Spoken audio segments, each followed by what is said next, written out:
I'm Montse Alvarado. Welcome to EWTN Pro-Life Weekly. Southern Baptists, I think, have finally found the right opportunity to speak clearly on this issue. A major Christian denomination formally opposes in vitro fertilization. What this could mean for the November election. Abortion is not just an issue. It is the greatest human rights abuse of our time. Keeping the pressure on Capitol Hill to end abortion and to recognize the sanctity of preborn life. The protocols currently being pushed on children and adolescents violate the fundamental precepts of Hippocratic medicine. Bad medicine. Doctors vow to protect children from radical transgender surgeries and hormone prescriptions.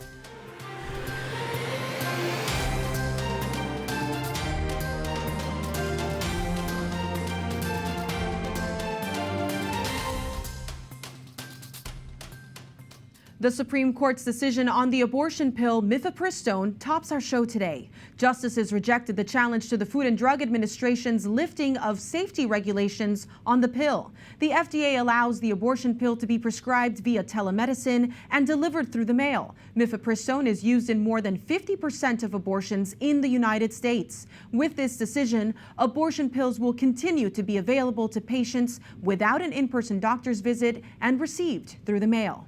We will have analysis on this decision next week on Pro-Life Weekly. A major announcement on in vitro fertilization from the Southern Baptist Convention, which is the largest Protestant denomination in the United States. On Wednesday, during the convention's annual meeting, delegates officially condemned the use of I.V.F. In a resolution, they call on their members to reaffirm the unconditional value and right to life of every human being, including those in an embryonic stage, and to only utilize reproductive technologies consistent with that affirmation. The Southern Baptist Convention is seen as a barometer of evangelicalism in the U.S., with nearly 50,000 churches and some 13 million members. So does this vote indicate a shift in the pro-life movement? Andrew Walker, Associate Professor of Ethics at the Southern Baptist Theological Seminary and a Fellow at the Ethics and Public Policy Center, joins us now to talk further about this resolution. Andrew, what is the history of I.V.F. for Southern Baptists? Is this the first time the convention speaks out against the process? Yeah, first off, thanks for having me on to share about this. I think this is a pretty significant moment because as far as my understanding of the history is concerned, Southern Baptists have never gone on the record prior to what transpired this week in Indianapolis about in vitro fertilization. This is obviously an issue that has, it's not new. I.V.F. came around in 1978. So we are nearly 50 years downstream from the artificial reproductive technology revolution. And this is a moment where Southern Baptists, I think, have finally found the right opportunity to speak clearly on this issue.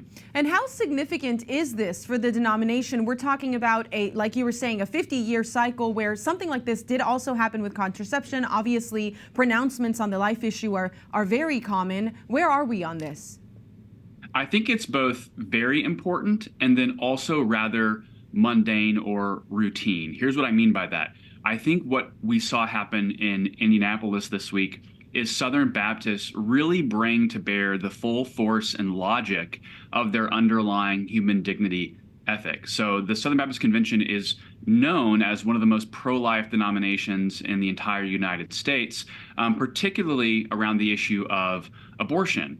Up until this week, we had not yet brought those convictions to bear officially in the form of a resolution until what transpired this week in Indianapolis. And so I don't think it's revolutionary necessarily. It is merely extending the logic of what we believe is true about human beings at every stage of their development, including the human embryo. Now, you were one of the drafters of this resolution that was voted on. Did you think this was possible? And you already described how much weight this has, but was this your expected outcome?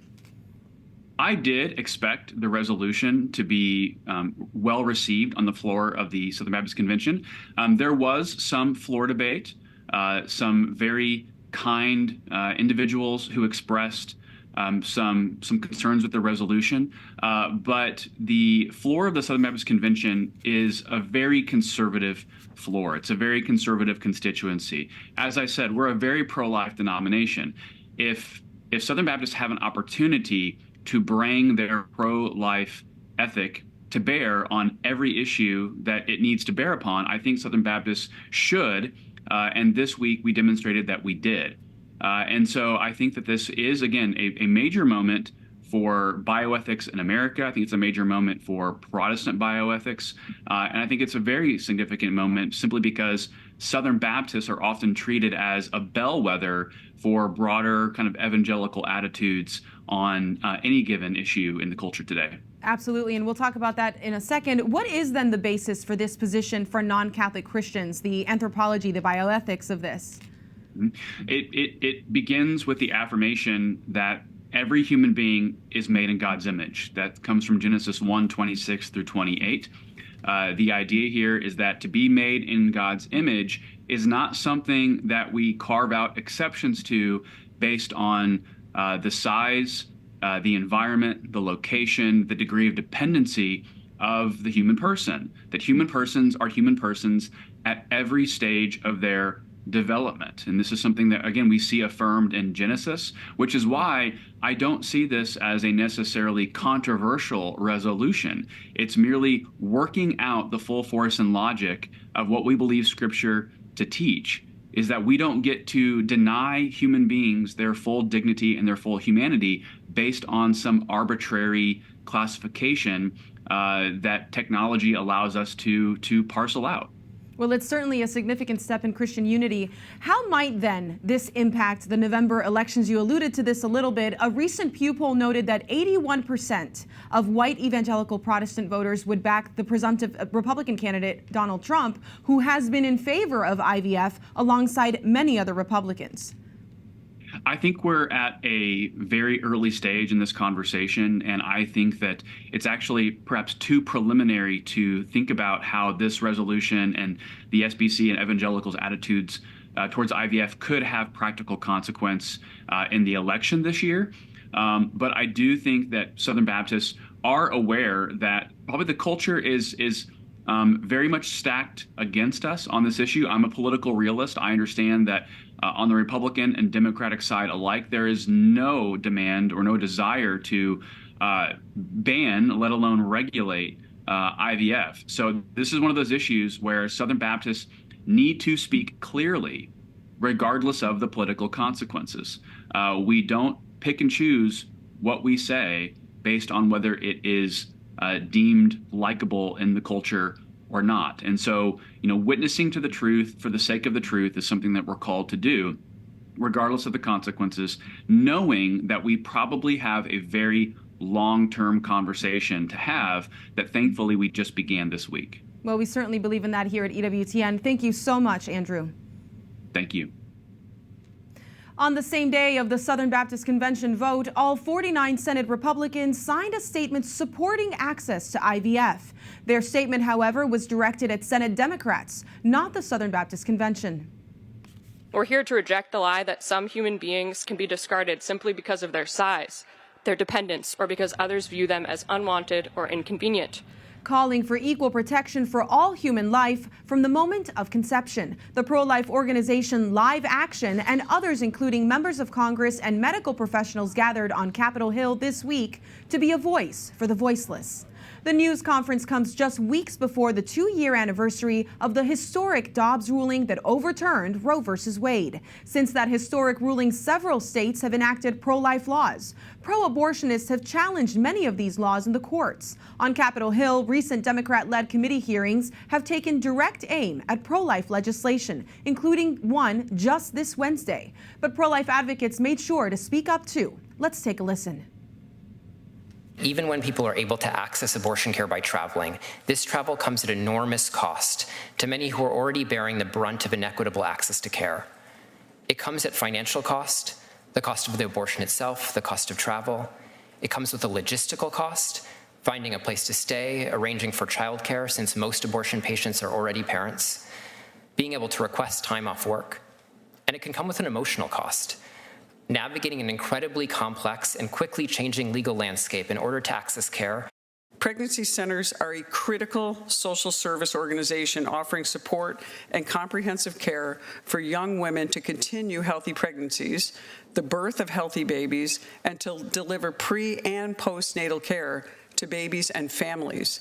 These organizations, which are vital to the communities they serve and are commonly operated by faith-based organizations, but not always, are often maligned by radical left-wing abortion groups and are frequent targets of vandalism and often violence. Just last week, another committee hearing targeted abortion bans with claims from Democrats that these pro-life laws were causing chaos in the healthcare industry. Christina Bennett, a news correspondent with Live Action, led the news conference on Capitol Hill. She joins us now to talk further about working to build a culture of life in the halls of Congress and the minds of all Americans. Christina, welcome to the show. Why did you decide to do this call for recognizing the preborn person right now? It's very important for people to understand that even though we celebrated the historic victory of Roe versus Wade being overturned, over 2,000 babies are still dying every single day from abortion. And especially in states like mine, Connecticut, where abortion is still on demand, even paid for by taxpayer dollars. And so we're grateful for the progress that we've made, but it's important for people to know that we need justice for all preborn children, and we need Congress to create legislation based on the 14th Amendment to protect all human lives. It's really important, especially with an election season this year. Now, there are two bills in Congress related to in vitro fertilization. Neither is likely to pass. Have you found allies on either side on this particular issue, or that understand that I.V.F. is the commercialization of life? It is a complicated situation, and one that unfortunately not as many people are willing to take a stand on. At Live Action, we have been bold, and we have let people know that IVF is something that is immoral and it leads to the deaths of children. But it is something that it can be hard at times to have people support us. Well, you recently addressed the United Nations on the International Day of Families. You stressed the importance of human development education in schools. How was that received? It was received really well. It was an honor to be able to speak at the UN, especially knowing that people like Mother Teresa had previously spoken at the UN. It was an honor to be able to follow in a small way in her footsteps. And especially on the International Day of Families, to see people from member nations from across the globe who also believe in the power of family and know that it is the most important foundation for a society, to be with people and to let them see the Baby Olivia video and to watch them in wonder, looking at the beauty of fetal development. It was a really memorable experience. Now, that was a historic first, the ability to show that video and to show the continuum of life from conception to natural birth. Live Action has recently really taken on the education side of this with their human development curriculum that's going around the country. Why is that, the education piece of this, such a priority? It's a priority because people are miseducated, especially when it comes to public schools. So many times Planned Parenthood is the one that's going into public schools, they're going into health classes, and they're deceiving young people into thinking that, oh, this is just tissue, this is just cells, and this child can be discarded. And they've gone to thousands of classrooms for decades, and that has led to many young people having abortions. And so we are going in and we're using Baby Olivia as a tool to educate people and to show them this is what's happening in the womb. It's not just tissues and cells. It is a living, growing human being that is worthy of protection. Well, Christina, thank you for your witness and your truth. We really appreciate it.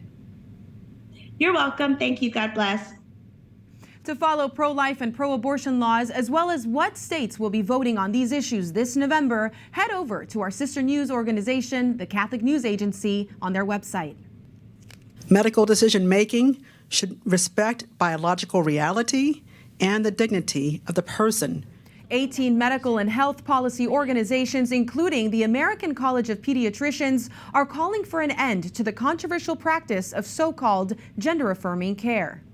In a recently released declaration, they urge medical organizations to immediately stop the promotion of social affirmation, puberty blockers, cross-sex hormones, and surgeries for children and adolescents who experience distress over their biological sex. Just this April, the National Health Service in England stopped routinely prescribing puberty blockers to those under 18. The NHS made the decision after commissioning a review of several studies. They follow similar protocols in other European countries. Norway's Healthcare Investigation Board ruled in 2023 a lack of medical evidence supporting puberty blockers or reassignment surgery and issued guidelines to restrict those methods to research settings only. In 2022, Swedish health officials issued guidelines limiting puberty blockers, hormones, and mastectomies for minors. Along similar lines, Finland urges psychotherapy instead of puberty blockers, with surgery not offered to those under 18. France calls for the utmost reserve on hormone treatments for minors, and lawmakers are calling for a ban on gender transitions for minors. And a recent report published by the group Environmental Progress just this spring claims the World Professional Association for Transgender Health, or WPATH, one of the leading advocates for gender transition in minors, were actually aware of the dangerous and potentially deadly side effects of these treatments, but supported them anyway. Dr. Paul Hrues was one of the many doctors that backed the declaration to protect children from these life-altering surgeries and hormone treatments. Thank you for joining us. Why was this declaration made now? Why not sooner? It's very timely in that with the movement to greater caution internationally, what is happening here in the United States is really digging in and continuing to use this affirmative model of care. So now the United States is really the outlier worldwide in continuing to insist that there's adequate evidence to support this intervention. And many efforts here in the United States to draw attention to the many concerns have been dismissed as being fringe views. And this declaration really illustrates the magnitude of the concern across the medical profession. And many of the physicians that previously had not felt comfortable expressing their reservations and concerns are now stepping forward to join the effort to draw attention to the dangers of the current model that's being used in the United States. The value of strength in numbers. Well, what are the impacts of gender surgeries and puberty suppressing hormones on children? Once they have surgery or take pills, is there any chance of turning back? And that is one of the major concerns, since there's so little we know about the cause of this condition, and we know that this affirmative approach is actually leading many children to proceed into later stages of intervention that really have lifelong impact, including effects on fertility, likelihood of sterility lifelong, and other medical risks. By receiving these interventions without adequate understanding of the full spectrum of risks, knowing that they already have risks, and what is now becoming apparent is that the arguments of showing benefit are based upon very weak data, and at best one can say we have no idea, but I think there's certainly already evidence that they continue to suffer. So the goal is to really provide truly helpful care to these affected individuals, and we can't do that until we acknowledge that the current model is lacking in that scientific evidence. Dr. Hrues, how early are you seeing these controversial practices happening in American children?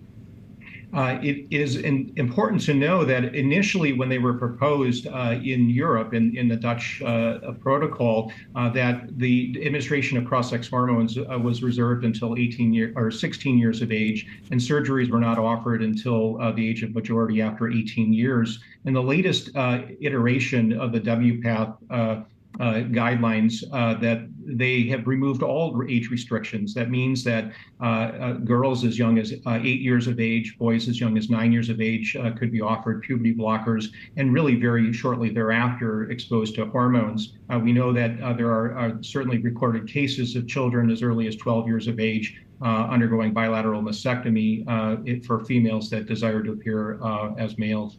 So then what are the right treatments, the medical treatments for gender dysphoria? There still is much that we need to learn about how to effectively care for this very unique patient population. But what we do know is that there's underlying psychiatric morbidities, depression and anxiety that exist that's very prevalent in this patient population. And certainly we have effective tools to be able to provide care. There's also evidence that needs further research as to whether by choosing an approach to address the underlying psychological difficulties will have benefit in this population. That does not carry the same risk as the affirmative approach when one is embarking upon administering powerful hormones, progressing on to surgeries with irreversible and potentially lifelong complications. Well, we'll keep watching this as the science and the policies develop. Thank you so much, Dr. Ruse. My pleasure. The state of Arkansas recorded 0 abortions for the year 2023, although that data does not include women who traveled out of state or took the abortion pill received in the mail. Arkansas is one of 14 states with a total ban on abortion. Prior to the historic Dobbs versus Jackson decision in 2022, the Arkansas Department of Health reported an average of 3,200 abortions a year. The state is providing more support for mothers in need as well. The governor signed a measure in April approving $2 million to support pregnancy resource centers, maternity homes, and adoption agencies. Coming up, not a Rookie of the Year, gold medalist, or Olympian, but in every way deserving of gracing the front of a cereal box. The historic first after the break. We are honored to present Ann Glendon with the inaugural Given Fiat Award. Plus, a woman who upheld the church's teachings on contraception and abortion on the international stage is awarded for her service to the church.